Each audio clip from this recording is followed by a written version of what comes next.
Seberapa greget sih kemampuan matematika kamu? Coba jawab pertanyaan ini secara cepat. Siap? Berapa hasil dari 49 dikurangi 23? Apakah 25, 26, atau 27? Waktu habis. Jawaban yang betul adalah 26. Pertanyaan tadi sebetulnya bagian dari studi terbaru Research on Improving System of Education atau RISE yang diluncurkan November lalu. Tujuannya untuk mengetahui kualitas pengajaran sains, khususnya matematika di Indonesia. Hasilnya mencengangkan. Ada sekitar 20% responden yang salah menjawab pertanyaan standar anak SD itu. Dan saudara-saudara, mereka adalah tamatan SMA. Ada apa dengan pendidikan sains kita? Anda sedang mendengarkan Sains Sekitar Kita. Sains Sekitar Kita. Produksi KBR dan The Conversation Indonesia. Dan maka dari sisi orang iklim juga kita juga mempelajari ini El Nino makin sering apa makin tinggi. Perkenalkan, Intan Suci Nurhati, peneliti iklim dan kelautan dari Lembaga Ilmu Pengetahuan Indonesia, LIPI.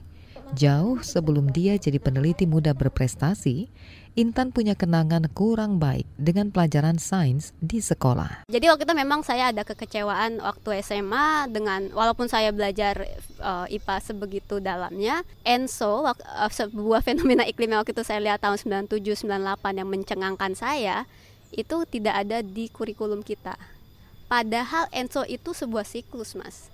Dia seperti monsun gitu, dia akan datang pergi dan kurang lebih tiap 7 tahun sekali. Dan memang waktu itu dampaknya waktu 97-98 adalah fenomena ENSO yang sangat besar, terbesar di abad 20.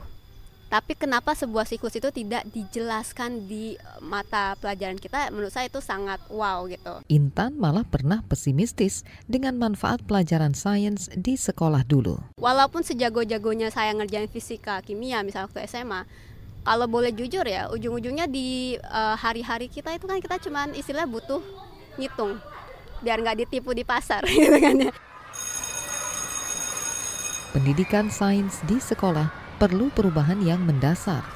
Begitu kritik fisikawan LIPI, Haryo Sumo Widagdo. Pengajaran sains dan IPA itu sangat berbasis dogmatis. Jadi sangat sedikit diterangkan atau bahkan tidak pernah bagaimana asal muasalnya suatu konsep atau ide dalam pengetahuan, itu nggak pernah diterangkan.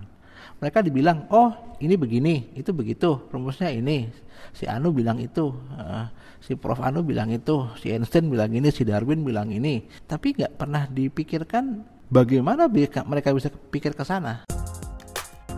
Bertahun-tahun kita dengar Bapak Ibu guru bicara di depan kelas tentang rumus-rumus fisika, kimia, dan matematika. Apa itu cukup? Kata Haryo, dampak pelajaran sains akan lebih terasa jika siswa melakukan banyak eksperimen sederhana. Akan lebih baik jika memang materinya dikurangi, tetapi bagaimana penyampaiannya yang diperbaiki, yang sebisa mungkin. Kalau saya suka itu pakai istilah hands on atau langsung turun ke lapangan. Kalau saya tanam biji kacang di dalam botol yang saya tutup rapat-rapat, nggak ada oksigen, tumbuh nggak? Nah, kenapa gitu loh? Hal seperti itu yang harus diajarkan, bukan pasti mati. Kenapa mati? Pernah ngeliat sendiri nggak gitu loh? Nah, hal seperti itu melatih daya nalar, berpikir kritis dan rasa ingin tahu dari orang. Pemerintah punya ambisi memperbanyak lulusan perguruan tinggi di bidang sains, teknologi, rekayasa, dan matematika.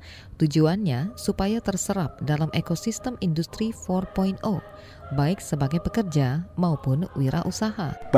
Bagi saya, tujuan meningkatkan lebih banyak orang untuk berkecimpung di sains itu malah secondary. Tujuan utama saya kira adalah sekali lagi membentuk warga dan masyarakat yang melek sains dan kritis, dan intinya menjadi warga negara yang lebih baik. Saya kira bisa membuat keputusan yang tepat, keputusan yang istilahnya itu well informed ya, keputusan yang berdasarkan informasi yang benar gitu loh.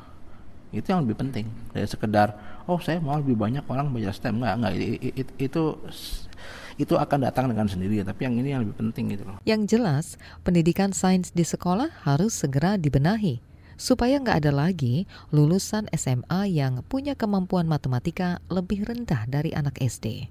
Orang-orang muda yang dengan kejeniusannya yang jauh lebih, tiap generasi akan selalu lebih bagus, itu bisa berkontribusi apa untuk memperbaiki, advancing science, sehingga nanti dampaknya, manfaatnya untuk masyarakat itu akan benar-benar mengena. Sains Sekitar Kita. Sains Sekitar Kita. Produksi KBR dan The Conversation Indonesia.